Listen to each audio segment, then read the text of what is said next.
This is the Get Published podcast, sponsored by Brody Consulting Group. To get more information about our coaching and publishing services, go to getpublishedpodcast.com.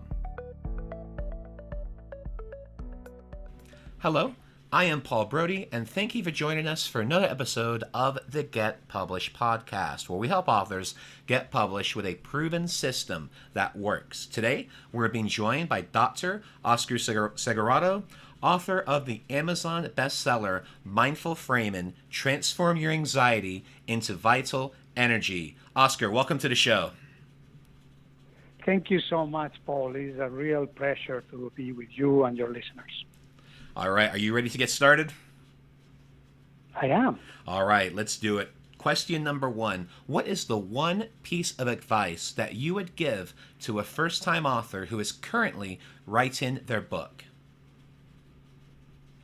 So first of all, this is a perfect question for me because I have written just one book and I just did it. I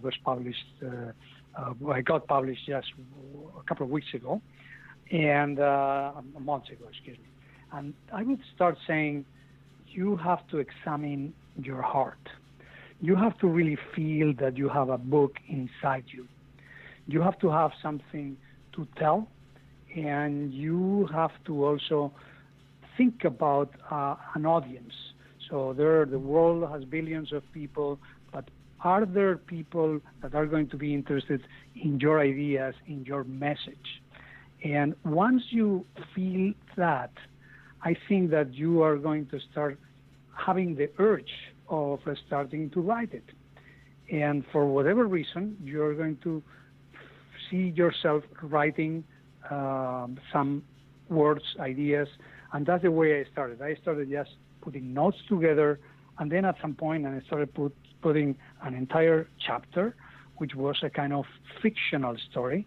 And I couldn't believe it because I've never written anything like fiction. So it was something, again, coming from my heart. It's energy that flows automatically.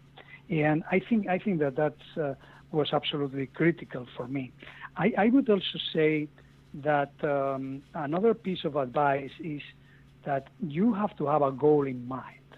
So why are you doing that? Maybe it's because you want to be a famous writer, or maybe because you have, like was my case, an idea about a kind of way to help other people. And I thought about helping people on managing their mental health, their emotional health, and their physical health.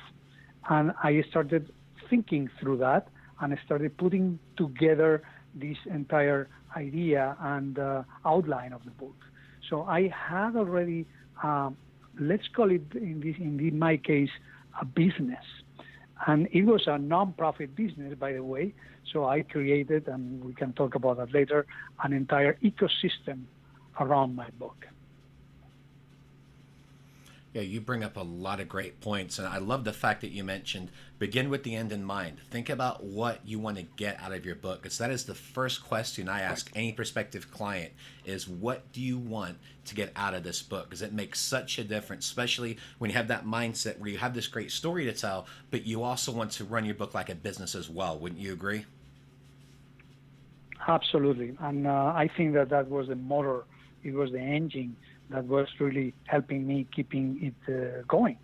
So the moment that I started writing, I couldn't really stop because I was seeing that of the idea of the tunnel or the light at the end of the tunnel, and that was this marvelous potential institute that I created, a nonprofit institute, and I was seeing that in some way in my mind. The book was one way to get the entire thing going. Absolutely. Well, on the opposite spectrum, what do you feel is the hardest part about getting published? So I think that the actual publication process and potential to put anything out there is relatively simple. Before even publishing a book and even thinking about this, I have been working as a scientist, and I have over 100 publications in scientific journals. So publication for me was something, okay. So when I approach that from the perspective of going with an actual book, and being able to have that book out there for anyone to buy for the first time, because when you're a scientist, you write for free all the time. And then I started to think to just look into internet websites and books about how to publish, and practically all the information is there. So I even read about people that were just trying out, and they wrote a book with a few pages, and they were able to put that in Amazon and getting very good rankings. So that was amazing, seeing something like that. So that's easy. Now the difficult part is doing it well. Yes. And that's where we need people that really are pros here. And trying to do that on your own is possible. You, again, can get something out there, but either you read and you take that full-time job, or you need someone that is going to help you really doing well. You obviously are going to require line editors, you're going to require content editors, you're going to require people that are going to be friends, family. Some people are going to be reviewing your manuscript or your many manuscripts and drafts. So there are several steps that really are not that easy. So again, it seems easy, to do it well is not.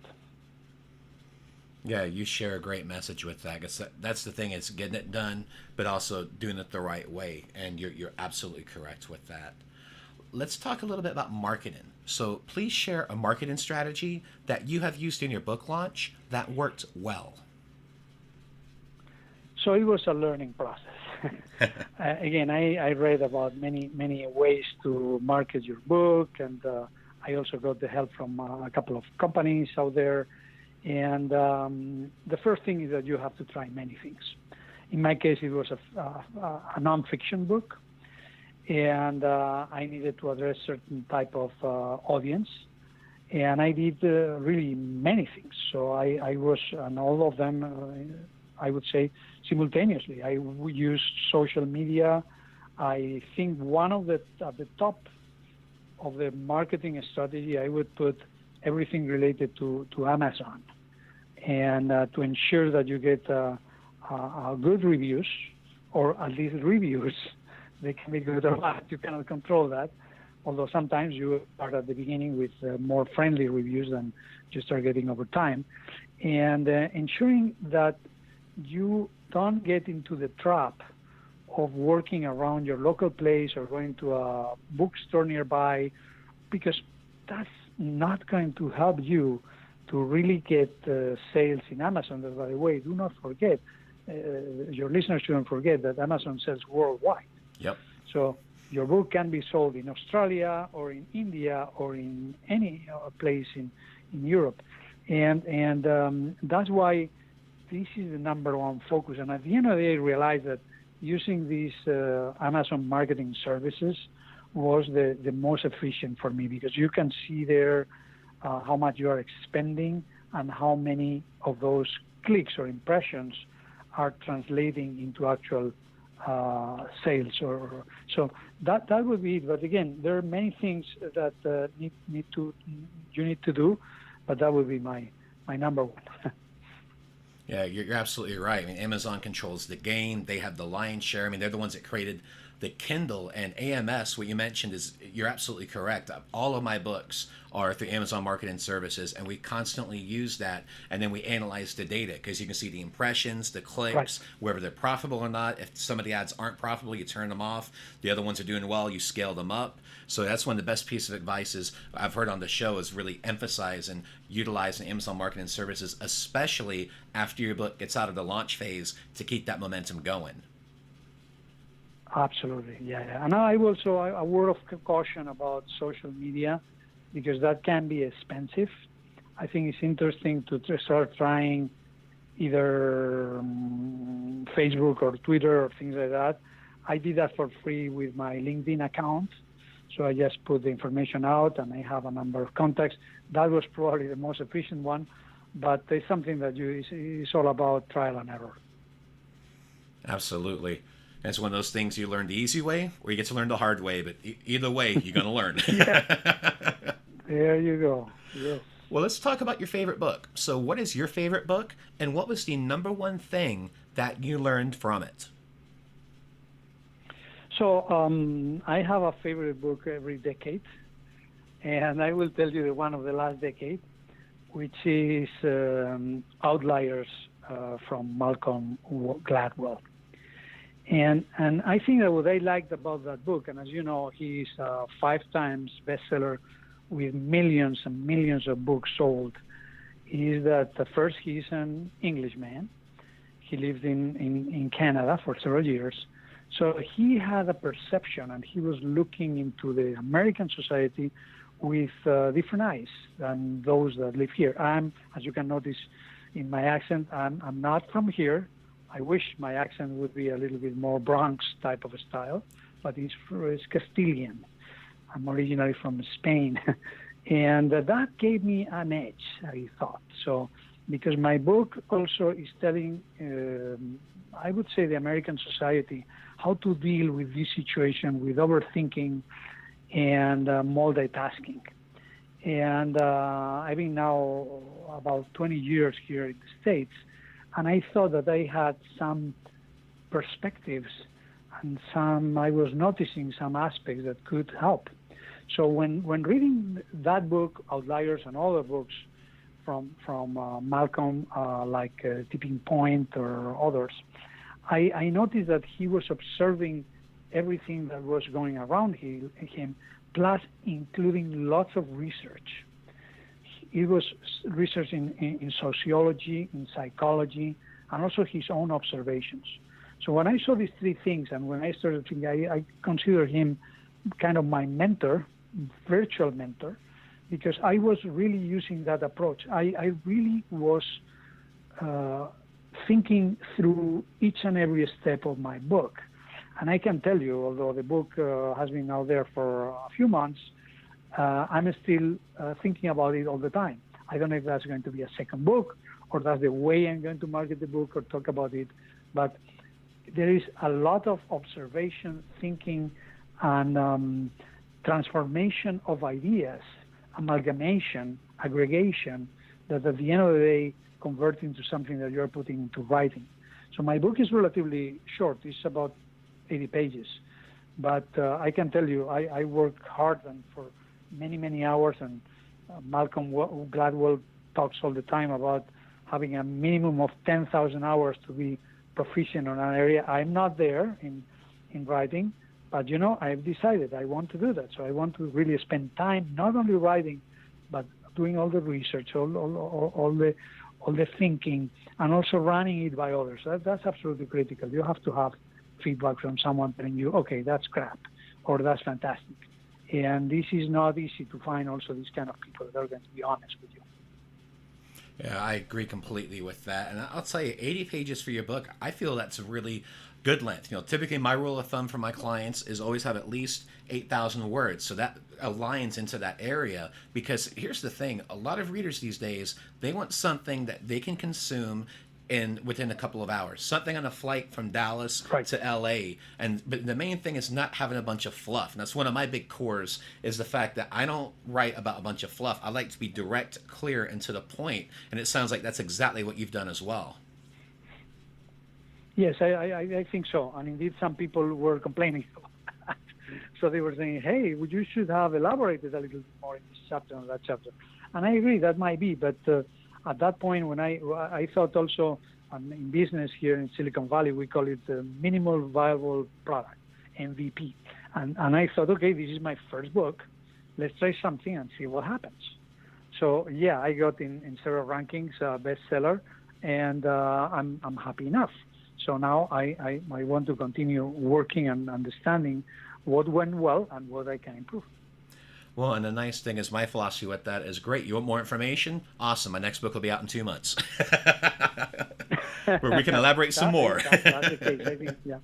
Yeah, people are going to notice that. But you have to be careful, because I've met some writers that are trying to put everything that is in their head into a book. And this is a very important exercise. And this is something I learned from my science background, that you have to sometimes have 2 papers instead of 1. And the same with the books. You have to be careful not to put too much stuff, and have a book that is very consistent and compact. so that you have a story that is clearly associated to that book and the people can understand it. If you put too much fluff, then you can lose the reader. Absolutely. Well, for a final question, I want to ask you, what is your favorite quote and why? So let me start telling you something about quotes. I just went to my Twitter account, which I opened in March 2009, and it's called ID Atlas. And I've been writing quotes there for the past 9 years. So I have hundreds, if not close to 100,000 quotes. I love the stuff. I think that people that are able, again, to condense an idea in just a few words, and these are really powerful because they can get to the core of your heart and really mobilize you. And there are several of them that really have made a big impact on me. When thinking about those, I thought, okay, from these hundreds and hundreds, which one do I like the most? And this is an author that has also impacted me a lot and in my book, because when I talk about mental health, I have a very simple recommendation, and this is asking the people to go outdoors, to go and connect with nature. And one of the American writers that has been focusing on that the most was Ralph Waldo Emerson. And he was all the time outdoors in nature, and he was getting tremendous ideas from that. He, like Henry Thoreau, is another author that I like also from in American literature, and also was practically learning from nature. And what he wrote at some point is a very simple quote with 5 words, which is, every wall is a door. Mm.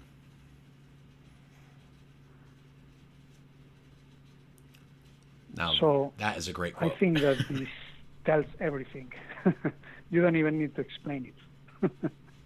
No, that is, and I would say we're about 40 episodes into our show, and I would say that's probably the best quote that our guests have shared. That one, absolutely perfect. Thank you. Well, Oscar, thank you to Ralph Waldo. Oh, yeah.